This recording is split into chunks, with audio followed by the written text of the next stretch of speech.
அப்படியே நேராக கவுண்டருக்குள்ளே போகிறோம். செங்கோட்டை என்னாச்சு கொஞ்சம் வருத்தத்தோடு இருக்கார். ஏன்னா காங்கிரஸ் எப்படியாவது இந்த பக்கம் வந்துடும், நாம் அப்படியே கொஞ்சம் கிஜுன்னு கொண்டு வரலாம் அப்படின்னு நினச்சா முடியாமல் போச்சுல்ல.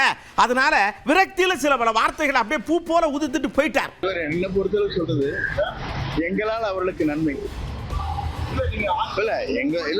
இல்ல ஒரே சுருக்கமா ஒரே வரி சொல்லிட்டு பாருங்க. மாற்று கட்சியில் இருக்கின்றவர்களுக்கெல்லாம் எங்களால் ஒரு நன்மை கிடைத்திருக்கிறது.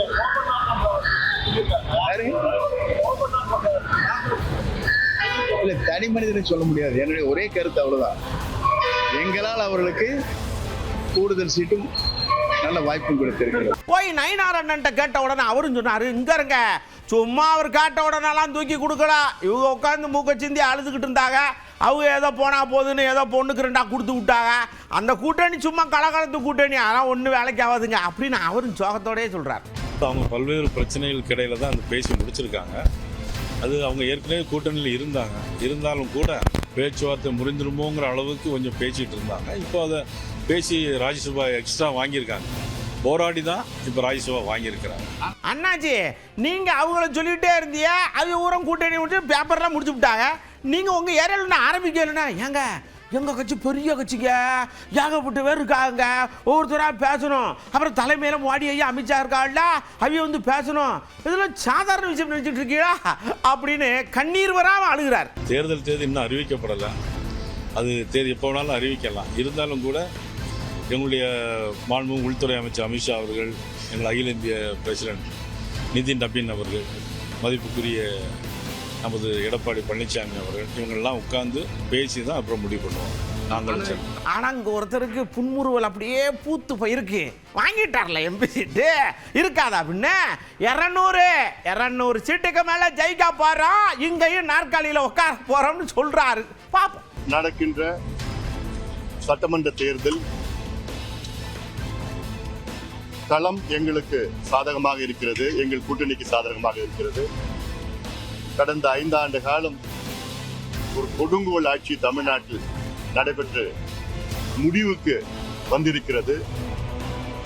இங்க பார்த்தாலும் கொலை, கொள்ளை, கஞ்சா, மது, பாலியல் வன்கொடுமைகள், பெண்களுக்கு எதிரான குற்றங்கள், கொலைகள், ஊழல்கள் என்று மிக மிக மோசமான ஒரு ஆட்சி தமிழ்நாட்டில் நடைபெற்றுக் கொண்டிருக்கிறது. இது முற்றுப்புள்ளி நிச்சயமாக தமிழ்நாடு மக்கள் வைப்பார்கள். வருகின்ற சட்டமன்ற தேர்தலிலே அனைத்து இந்திய அண்ணா திராவிட முன்னேற்ற கழகம் தலைமையிலான எங்கள் கூட்டணியில் குறைந்தது 200 தொகுதிகளில் வெற்றியை மக்கள் எங்களுக்கு கொடுப்பார்கள். மிகப்பெரிய மாற்றம் வரும் என்று நாங்கள் எதிர்பார்க்கின்றோம். அடுத்து பாருங்க ஐயா, வண்டி முடிச்சு ரெடியா பெட்ரோல் போட்டு ரெடியா இருக்காக எங்க கூட்டணிக்கு ஓட்டு போடுறதுக்கு. 505ல் எத்தனை நீங்க செஞ்சீங்க, பழையபடி ஃபர்ஸ்ட்ல இருந்து ஆரம்பிச்சா என்னையா பண்றது, ஒரு முடிவுக்கு வாங்க அப்படிங்கிற மாதிரி நமக்கே தோணுது. 505 செய்யலைங்கிற மாதிரி சொல்றார். தேர்தல் வாக்குறுதிகளை 505 வாக்குறுதிகளில் வெறும் 66 தான் முழுமையாக திமுக நிறைவேற்றியிருக்கிறது. வெறும் 13 விழுக்காடு வாக்குறுதிகள் தான் நிறைவேற்றிருக்கிறது. ஆனால் முதலமைச்சர் அவர்கள் 99 விழுக்காடு 98 விழுக்காடு என்று பொய்யை சொல்லிக் கொண்டிருக்கிறார்கள். அந்த பொய்யெல்லாம் மக்களுக்கு நன்கு அறிந்திருக்கிறார்கள். அன்றாடும் ஒவ்வொரு அமைப்பும் வீதியிலே போராடி கொண்டிருக்கின்றார்கள். செவிலியர்கள் ஒரு பக்கம், அரசு ஊழியர்கள் ஒரு பக்கம், ஆசிரியர்கள், இணை ஆசிரியர்கள், இணை பேராசிரியர்கள், சத்துணவு ஊழியர்கள், துப்புரவு பணியாளர்கள், ஊராட்சி மன்ற செயலாளர்கள் போன்ற அனைத்து தரப்பு மக்களும் அவருடைய கோரிக்கை நிறைவேற்றவில்லை என்று கோபத்திலே போராடி கொண்டிருக்கிறார்கள். அத்தனை பேரும் வருகின்ற தேர்தலில் திமுக எதிராக வாக்களித்து எங்களுக்கு வெற்றியை கொடுத்தாங்க.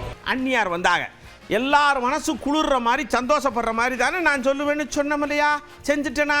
எங்கள் கூட்டணி தான் 200க்கு மேலே ஜெயிக்க போகுது, ஜாலியாக இருக்க போகிறான், அவங்க வாட்டுக்கு சொல்லிட்டு கிடக்காங்கன்னு அந்நியார் சொல்லிட்டு போயிட்டாங்க. எவ்வளோ நாள் என்கிட்ட யாருடன் கூட்டணி நீங்கள் எவ்வளோ நாள் இந்த கேள்வி என்கிட்ட கேட்டீங்க.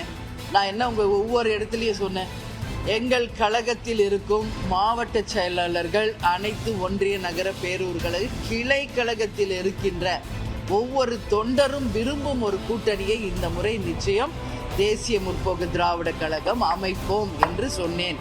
அந்த வகையில் ஒட்டுமொத்தமாக கழகத்தை சேர்ந்த அனைவரும் விரும்பிய கூட்டணி, போற்றும் கூட்டணி, கொண்டாடும் ஒரு கூட்டணியை தான் இந்த முறை அமைச்சிருக்கோம். எனவே அந்த ஜெல் ஆகுறது எப்படின்னு நீங்க கேட்குறீங்க. அது இயற்கையாகவே இந்த டே 1 நான் அனௌன்ஸ் பண்ண அன்னைக்கே தமிழ்நாடு முழுக்க பட்டாசு வெடிச்சு ஸ்வீட்ஸ் கொடுத்து அந்த டேவே அவங்க கொண்டாடிட்டாங்க. அப்போ ஒட்டுமொத்த கட்சியும் இன்னைக்கு திமுக சைடும் சரி, கூட்டணியில் இருப்பவங்களும் சரி, தேமுதிகவை சேர்ந்த அனைவரும் ஒன்றிணைந்து ஒரு மகத்தான வெற்றியை இந்த தேர்தலில் 200க்கு மேல் நிச்சயம் பெற்று மகத்தான வெற்றி பெறுவோம் என்பதை இந்த நேரத்தில் உறுதியாக சொல்லுவோம். எதுக்காக எல்கே சுதீஷுக்கு கொடுத்தீங்க அப்படின்னு எவனோ கூட்டத்தில் சரணு கேட்டான் போட்டிருக்கு. யோ, கேப்டன் கட்சி ஆரம்பிச்சதுல இருந்து அவர் கூட இருக்காருயா. நான் கூட இடையில தானே வந்தேன். அப்புறம் அவர் கொடுக்காம யாரும் கொடுக்கறது? அவர் கொடுத்தா அதுக்கு அடுத்து அப்படியே வருவோம்ல அப்படிங்காக கொஞ்சம் நெருடலா இருக்கும் போல் இருக்கு. இன்னைக்கு தேமுதிகல லட்சக்கணக்கான பேர் உறுப்பினர்களா இருக்காங்க. அதுல ஒருத்தர் என்னுடைய சகோதரர் சுதீஷ். கேப்டனுக்கு மறைவுக்கு பிறகு இப்போ விஜய் பிரபாகர் அத்தனை பேர் விருப்பத்துக்கு என்னங்க போட்டி போட்டார் விருதுநகர்ல. அவ்வளவுதான். வேற யார் இங்க குடும்ப உறுப்பினர் இருக்காங்க? அதனால விமர்சிப்பவர்கள் விமர்சிச்சுட்டு தான் இருப்பாங்க. ஏன் இன்னைக்கு டே 1ல இருந்து சுதீஷ் வந்து இந்த கட்சிக்காக பாடுபடலையா? இந்த கட்சிக்காக அவர் உழைக்கலையா? அதனால எதையாவது ஒன்று குடும்ப உறுப்பினர் அதை தவிர வேற என்ன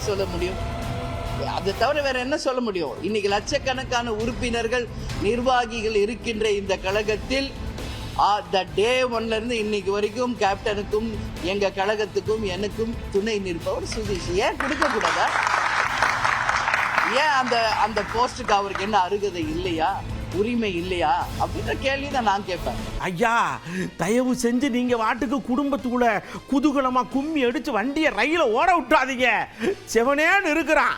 கூட்டணி நல்ல அம்சமா அமைஞ்சு போச்சு, ஜெயிச்சுட்டு நாங்க வாட்டு சந்தோஷமா இருப்போம். இந்த துணை முதல்வர் அதுக்குதுன்னு ஏதாவது நீங்க வாட்டுக்கு பிட்ட போட்டு கிளப்பி விட்டுறாதீங்க அப்படின்ட்டாங்கல்ல. நாங்க இது வேணும் அது நீங்க தான் சொல்லிட்டு இருக்கீங்க. நான் எல்லாத்தையும் பார்த்துட்டு தான் இருக்கேன். நான் ஏதோ துணை முதல்வர் கேட்ட மாதிரியும் ஏதேதோ கற்பனை விஷயங்களை உங்களுக்கு ஏற்ப நீங்க தான் எழுதிட்டு இருக்கீங்க. அந்த மாதிரி எங்களுக்கு நாங்கள் இது வேணும் அது வேணும் நாங்கள் என்னைக்கும் சொன்னது கிடையாது. அது முதல்ல நீங்கள் எல்லாரும் புரிஞ்சுக்கணும். நீங்களா அந்த மாதிரி ஒரு பொய் செய்தியை போடுறீங்க, நீங்களா ஒரு தகவலை பரப்பிக்கிட்டு இருக்கீங்க. அப்படி இருக்கிறப்போ அப்படி நாங்கள் இது வரைக்கும் அது மாதிரி பேசவும் கிடையாது, சொல்லவும் கிடையாது. அதனால் எங்களுக்கு அந்த மாதிரி ஒரு இதுவே இல்லை. அப்படியே நம்ம புகழேந்தி ஐயா வந்தார். கிழக்கம் மேற்க வடக்க தக்கன்னு நடந்துகிட்டே இருந்தார். என்ன நினைச்சுனா தம்பி பூ அதிமுக அப்படின்னு ஆரம்பிச்சிருக்கேன். ஏன்னா எல்லாரும் ஓடி போட்டாங்கல்ல, யாரையும் நம்ப முடியல. நானே தான் களத்தில் நிற்கணும், எடப்பாடி ஐயாவை ஒழிச்சு கட்டாம விட மாட்டேன் அப்படின்னு சபதம் எடுத்திருக்காரு பூ அதிமுக. அவர் போர் களத்தில் இறங்கி விட்டோம். யார் பழனிசாமி? கணக்கிலே இல்லாத ஒரு ஆள் பழனிசாமி. பேச்சுக்கும் மூச்சுக்கும் எப்பொழுதும் OPS அண்ணா என்று அழைத்தவர் புரட்சி தலைவி அம்மா அவர்கள். யாரோ அனாதையான பழனிசாமியை பார்த்து வெளியிலே போகின்றது நாகரிகமற்ற செயல். ஆகவே இந்த போர் தொடரும். மு.க. ஸ்டாலின் அவர்கள் கவலையப்பட வேண்டாம். அடுத்து தாவேகா, விஜய் இருவருக்கும் தான் போட்டி என்று நான் தான் ஆரம்பத்திலேயே சொன்னேன். ஆகவே பழனிசாமி அரசியலில் இருந்து அப்புறப்படுத்தப்படுவார். அதில் மாற்று கருத்தே இல்லை. அவரை அப்புறப்படுத்த வரை நாங்கள் ஓய மாட்டோம். அதிமுக பழனிசாமி தலைமையில் இருக்கின்ற அதிமுக அணி டெபாசிட் இழக்க வேண்டும் என்பதுதான் எனது குறிக்கோள். ஏங்க ஒரு கூட்டணி, அதாவது தமிழ்நாட்டில் எலெக்ஷன் நடக்கு, பெரிய கட்சி நீங்க, உங்களை தேடித்தாங்க அவங்க வரணும். அப்படித்தாங்க இது நாள் வரைக்கும் இருந்துச்சு. நீங்க என்னங்க புழுகுன்னு டெல்லிக்கு ஓடுறீங்க? அவரை பாருங்க, முதலமைச்சரை எல்லாரும் இங்க வர வச்சு உட்கார வச்சு கையெழுத்து போட்டு முடிச்சுட்டாங்க. ஐயோ அவமானமா இருக்கு அப்படிங்காரு அதே கட்சிக்காரர். ஒரு கட்சி திராவிட முன்னேற்ற கழகம் இங்கேயே உட்கார்ந்து புரட்சி தலைவி அம்மா போயஸ் தோட்டத்தை தேடி வந்து சீட்டுக்காக அலைந்த நிலை உங்களுக்கு ஞாபகம் இருக்கும். பிஜேபி இன்னைக்கு திமுக இங்கே உட்காந்துக்கிட்டு காங்கிரஸுக்கு இவ்வளோ கொடுக்கணும் போகணும்னு முடிவு பண்ணுது. ஆனால் பழனிசாமி தெருவா அலைகிறாங்க. அலைகிறார் பாருங்க. அவர் அமித்ஷா வீட்டுக்கு அங்கேயும் இங்கேயும் சீட் ஷேரிங்காக அலைகிறார். இந்த கேவலமான நிலை ஏற்பட்டிருக்கிறது. ஆகவே இதுதான் இந்த அரசியல் மாற்றம். இங்கே உட்காந்துட்டு நான் தான் முதலமைச்சர், நான் தான் கட்சி, நான் தான் தலைவர், இங்கேவா அமித்ஷா பேசுறான்னு கூப்பிட யோகியது இருக்கா பழனிசாமிக்கு? ஆகவே தன்மானத்தை விட்டுவிட்டு டெல்லி தெருக்களிலே அலைகின்ற நிலை, கேவலமான நிலை பழனிசாமி தலைமையில் இருக்கின்ற அதிமுகவுக்கு ஏற்பட்டிருக்கிறது. அந்த நிலை மாற்றப்பட ஐயா, நாங்க ரொம்ப நாளா களத்தில் இருக்கிறவங்க. கபடி கபடின்னு இப்படி போவோம், அப்படி வரும், இது செய்வோம். தம்பி குறுக்க சரட்டுன்னு வாராப்புல, அது கூட சில்ல சென்றுகள்லாம் கிடுக்கிட்டு ஓடி ஆடுது. காலில் மிதிச்சிருவோன்னு பயமா இருக்குங்க தம்பி துரோனாச்சு. எங்க கிரவுண்டில் வந்து பிளே பண்றது 2 பேர் தான் விளையாட, 3 பேர் விளையாட முடியாதுல்ல. எந்த கேம் 2 தானே பிரிக்கிற கேம். யாரு ஒன்று திமுக, அதிமுக, இதுதான் கேமு. பிறகு வெயிட் பண்ணிக்கிறது 3வது வந்து அது அதை பற்றி எனக்கு தெரியாது. இப்போ நான் சொல்ற கேம்னா 2 பேர் தான் ஆட முடியும். நீங்கள் சொல்ற ஃபீல்டில் தானே சொல்றீங்க. ஃபீல்டு 2 பேர் இருக்க முடியும். 2 ஃபீல்டு இருக்கு. அதுதான் போட்டி, இறுதி போட்டி.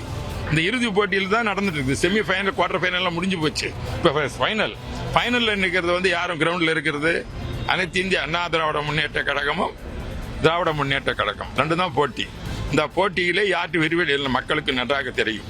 இன்றைய அவர ஆட்சியினுடைய எல்லாருக்கும் தெரியும். அதுவும் சாதாரண விவசாய குடும்பத்தில் பிறந்து இந்த கழகத்திலேயே வாரிசு அரசியல் இல்லாத நிலை உருவாக்கிய அந்த கட்சியிலே ஒரு மாபெரும் பொறுப்பை ஏற்று 4 ஆண்டுகள் சிறப்பான தமிழகத்திற்கு ஆட்சியை எடப்பாடி பழனிசாமி அவர்கள் கழகத்தினுடைய பொதுச் செயலாளராக ஏற்றிருக்கிறார். கழகத்தில் 2.5 கோடி தொண்டர்கள் தேர்ந்தெடுக்கப்பட்ட ஒரு மாபெரும் தலைவராக இருக்கின்றார். அவர் தொண்டருக்கெல்லாம் தொண்டர். எங்களுடன் இணக்கமாக பழகுவார், மக்களுடன் பழகுவார். ஆகவே மக்கள் அவருக்கு வாக்களித்து மீண்டும் அவரை தமிழகத்தில் முதலமைச்சர் ஆக்குவார். அதற்கு நாங்கள் எல்லாம் பணியாற்றுவோம். அப்படியா முத்துசாமி என்னாச்சு வந்தார். ஐயா, நான் ஈரோட்டு பக்கம் போனேன். இது ஆனந்த கண்ணீர். ஆமா, என்னை பரப்புரெல்லாம் பண்ண வேண்டாம்ட்டாங்க. என்னத்துக்குண்ணா நாங்கள் பார்த்துக்கிறோம் அண்ணாச்சி அப்படின்னு மகளிர் படையே என்னை மகிழ்ச்சியில் ஆழ்த்துது. கண்ணீர் புலன்னு வருதுங்கார்லா. வெல்லும் தமிழ் பெண்கள், ஸ்டாலின் படை அப்படின்னு ஒரு போயிட்டுருக்காங்க. உண்மையாக நான் சொல்கிறேன், நாங்கள் அவங்க போகணும்னு ஆரம்பிக்கும் பொழுது தலைவர் சரி நீங்கள் போய் பார்த்துட்டு வாங்க, தலைவர்கிட்ட கேட்டாங்க. தலைவர் வந்து சரி போய் பாருங்கள், மக்களை சந்தியுங்கள் என்று அனுப்பிச்சார். நாங்கள் நினச்சோம் ஒரு பூத்துக்கு 2 பேர் வர்றதே பெரிய சிரமம் அப்படின்னு நாங்கள் நினச்சோம். ஆனால் ஒரு பூத்துக்கு 10 பேர் போதும்னு சொல்லி, இல்லை அதுக்கு மேலே வருவோம்னா 50 பேர் கூட வராங்க. அவங்க போய் வீடு வீடாக என்னென்ன திட்டங்களை நாங்கள் செய்திருக்கிறோம் போகணுன்னு சொல்கிறாங்க. எங்களுக்கு வந்து மகளிர் உரிமை தொகை கிடைக்கிறது, நாங்கள் பஸ்ஸில் போயிட்டு வரோம், என் குழந்தைக்கு வந்து காலேஜில் படிக்கிறதுக்கு பணம் கிடச்சிது, காலேஜில் நான் சேர்த்துருக்கேன், இந்த மாதிரி. அப்புறம் இன்னும் ஒரு பொண்ணு சொல்லுது, என் பொண்ணு காலையில் போய் ஸ்கூலில் வந்து காலை உணவு சாப்பிடுது. இப்படி வரிசையாக சொல்லிகிட்டே இருக்காங்க. அதனால் நாங்கள் இதைத்தான் எங்கள் மனசில் ஓடிட்டுருக்கு. அவங்க என்ன வந்து இன்னும் தேவைன்னு சொல்கிறாங்களோ அது எங்கள் மனசில் ஓடுது. 1000 ரூபாயின்னு இருந்தது 2000 ரூபா ஆக்குனார். அந்த மாதிரி அதே மாதிரி மாற்றுத்திறனாளிகளுக்கு எல்லாத்துக்கும் அந்த சூழ்நிலைக்கும் அந்த காலகட்டத்துக்கும் தகுந்த மாதிரி அதை உயர்த்தி கொடுப்பதற்கு நடவடிக்கை எடுக்கிறார். எனவே புதிய திட்டங்களை கொண்டு வருவதற்கு நாங்கள் யோசித்து கொண்டிருக்கிறோம்.